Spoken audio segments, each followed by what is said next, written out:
かつてアントニオ猪木は語りました。理由もなく殴られるわけですからね。恨みに思っていましたよ。力道山にたかったレスラーの運命。力道山の弟子への暴力は有名な話で、プロレスファンであれば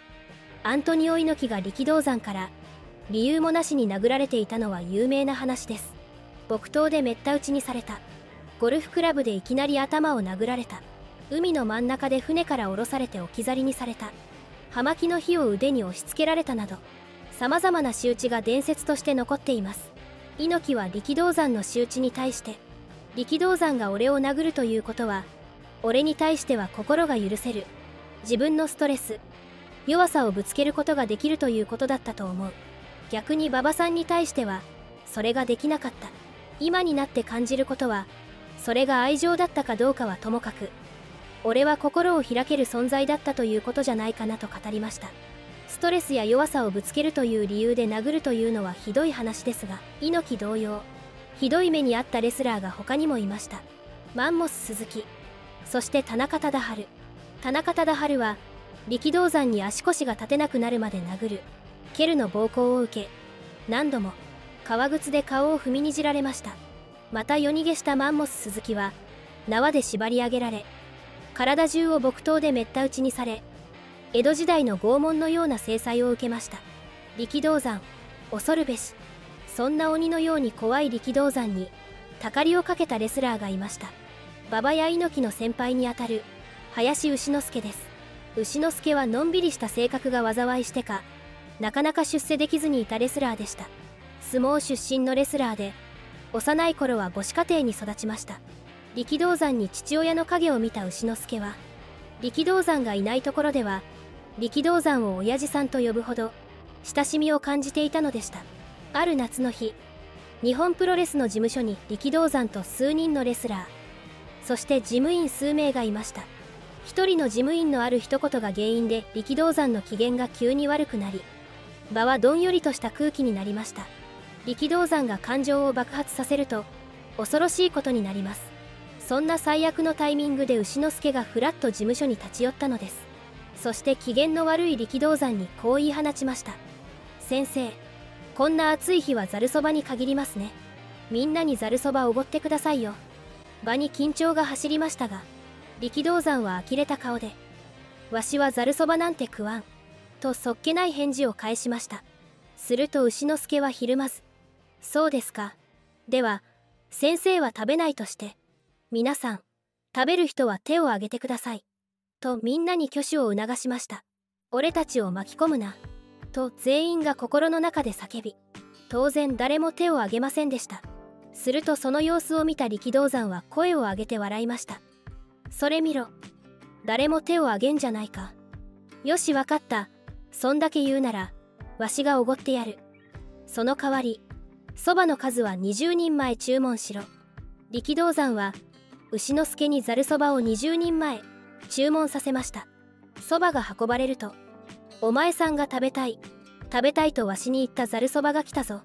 これ全部お前が残さず食べろよ。お前はいつも15分一本勝負の試合に出とるだろう。このそばを15分で全部食べきったら、お前にたっぷり小遣いをやろう。その代わり、食べきれんかった場合、そのそば代はお前持ちじゃ。そんで、罰金1万円。給料からきっちり引くからなと言い放ちました。力道山の反撃を食らった牛之助は、引くに引けず、必死にそばをすすりましたが、勢いが良かったのは最初だけで、やがて途中で箸が止まり、ついにギブアップしたのでした。苦しそうにしている牛之助を見た力道山は、してやったりと豪快に笑いました。残念だったな牛之助よ。しっかりお前さんの来月の給料から引いておくからな。1ヶ月後、牛之助は給料を手にし、給料袋を開けました。そこには、そば代も罰金も引かれていない満額のお金が入っていたのでした。父親に甘えるような牛之助の思いは、いつしか力道山にも伝わり、力道山には珍しい、いい話が生まれたのです。日本プロレス崩壊後、牛之助は全日本プロレスに入団し、前座レスラーとして活躍。引退後、レフェリーとなり、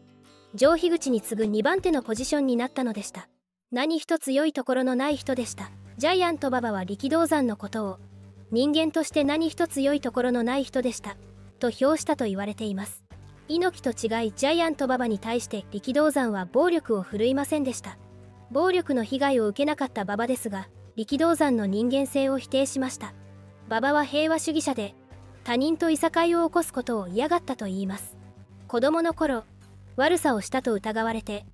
教師に殴られたことがあり、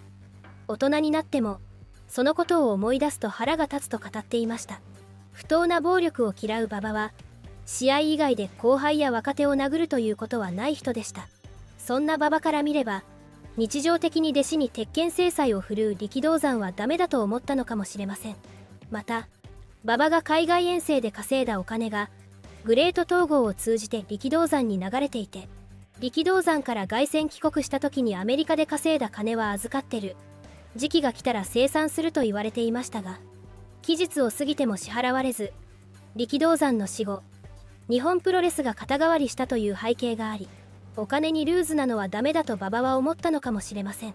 力道山は数々の高級外車を所有し、自らの名前を付けた高級賃貸物件、さらに渋谷に大型スポーツ施設、相模湖に建設途中のゴルフ場なども持っていました。一見リッチに見える力道山ですが、その内情は火の車で4億5000万円以上の借金を抱えていました。力道山の離婚した3人目の妻は、力道山はあちこちにツケがあって家に1日1000円しか入れないと記者に暴露し、当時大学の初任給が1万5000円の時代とはいえ、天下の力道山が1ヶ月3万円の稼ぎしか妻に渡すことができないのかと皆を驚かせました。力道山が常に金欠だった理由は、超円安時代にアメリカから一流の外国人選手を次々に招聘し、たとえ会場が満員になっても利益が少なかった、見栄を張ってお金がないのに寄付をしたり高級外車を乗り回したりしていたこと、さらに関西や九州の暴力団から興行収入の一部を吸い上げられていたなどの理由が挙げられています。そんな力道山は1963年6月に4回目の結婚をします。当時力道山は38歳、妻となった田中恵子さんは21歳で17歳離れていました。力道山は恵子さんの前で世間のイメージとは全く違う姿を見せていました。断られたら一生独身でいますとプロポーズした力道山は、恵子さんから OK の返事をもらうと席を外しました。恵子さんが様子を見に行くと、力道山は嬉しくて隠れて泣いていたのです。それ以外にも、一緒に暮らすようになると、恵子さんがトイレに立てば力道山がトイレにまでついてきたというエピソードもあります。力道山はそれまでプロレスラーにとって女房、家庭などは邪魔だと豪語していましたが、結婚すると男が35歳を超えて結婚してないと世間に何か問題があると思われるぞと、今までと全く逆のことを言い出し、結婚費用はわしが出すから早く結婚しろとまで言い、下の者に結婚を勧めたといいます。力道山は亡くなる直前、あと3年でプロレスを辞めると恵子さんに打ち明けました。力道山は弟子たちが体を壊したりレスラーとして食べることができなくなった時を考えて、ゴルフ場やスポーツランドを作り事業を広げていました。選手にも俺が一生面倒を見るから気にするなと言っていたと恵子さんは証言しました。力道山最後の日、力道山は赤坂のナイトクラブ三浦天クォーターで暴力団住吉一家傘下の大日本工業構成員であった村田勝氏とトラブルになり、ナイフで刺されたことが原因で1963年12月15日に死亡しました。泥酔した力道山がこの店の用心棒だった村田勝氏に先に手を出したのがトラブルの原因でした。かつて日本プロレス協会副会長だった山口組三代目田岡和夫組長は、力道山について酒さえ飲まなければいい男なのに酒を飲んではトラブルを起こすと自伝で嘆き、戦後渋谷を根城にした愚連隊安藤組の組長安藤昇の自伝にも力道山が登場するのですが、酒に酔った力道山に殴られたという飲み屋の女性が安藤のもとに相談に来るというくだりがあり、力道山が酔って暴れるのは日常茶飯事だったようです。力道山イコール大の大酒飲みというイメージが定着していますが、大量の酒を飲んだのには訳があるようです。力道山の晩年を共にした妻の恵子さんは、新聞や週刊誌にはよくお酒を飲んで暴れたとか書かれているでしょ。実はこれは、力道山は酒が強いというイメージを持たれていて、そのために世間に向かってパフォーマンスを演じているに過ぎないんです。本当は酒が弱くて、あまり好きじゃないんです。でもファンの手前仕方がなかったんですよ。と語りました。力道山は晩年、自身の後ろ盾だった自民党の副総裁、大野万博から禁酒を命じられていました。そんなこともあり、公の場では酒を口にしていませんでしたが、事件があった日は力道山にとって特別な日でした。古巣の相撲協会からロサンゼルス巡業の協力を求めて、元前田山、高砂親方が力道山宅に朝から来ていたのです。力道山は高砂親方から頭を下げて、協力を求められたことで上機嫌になりました。さらに、嬉しいことがいくつか重なり、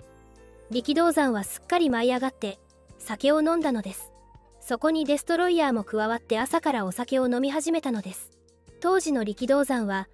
自らが赤坂に建設した力アパートメントの最上階8階に住んでいました。同じ敷地内には若手選手たちが住む日本プロレスの合宿所があり、力道山は猪木に電話をかけて自宅に呼びました。猪木が力道山のいる部屋に入ると、力道山たちは酒を飲んでいました。駆けつけ3杯、大きなグラスに注がれたウイスキーを一気に猪木は飲み干しました。すると高砂親方は猪木を見て、力さん、こいついい顔してるねと言いました。すると力道山はにっこり笑って、そうだろと自慢げに言ったのでした。力道山は猪木が細身なので、相撲界で2年ほど預かってもらって、体が大きくなったらプロレスに戻すというのはどうかと高砂に打診し、高砂も了承する。その席ではそんな話も出ました。後に猪木は当時を振り返って、あの時の力道山の「そうだろ」の一言があったから今の俺があるんです。何しろそれまでは師匠が俺のことをどう思っているのかわからないんだから、あの一言があったから俺は師匠に認められているんだっていう自信が出て、なんとかレスラーとしてやっていくことができたんですと語りました。そしてこの日の午後10時半、力道山は刺され、7日後息を引き取ったのでした。刺した村田が所属する大日本興業は元は力道山の用心棒をしていました。しかし同胞の町井久之が会長を務める統制会に力道山がくら替えしたために、大日本興業の村田は力道山に対して良い感情を持っていなかったと言われています。また大日本興業が出入りする店に行くのは避けた方がいいと側近は力道山に言いましたが、力道山はその忠告を聞きませんでした。この日力道山は自宅、料理屋、ナイトクラブと一日中酒を飲み続けました。それが命取りになったのでした。はい、ということでございまして、力道山についてでした。力道山はクズとよく言われていますが、人によっては随分と違う印象を持たれた人物のようですね。ちなみに日本プロレスで長年にわたってメインレフェリーを務めた沖敷名は、力道山は怒れば鬼神さながらだが、興奮が冷めて自分は悪いことをしてしまったと思い込んでしまうと、びっくりするほど従順で神経の細かい人間になってしまうと証言しています。あなたは力道山に対してどんな印象を持っていますか？コメント欄で教えてくださいね。それではまたお会いしましょう。ごきげんよう。さようなら。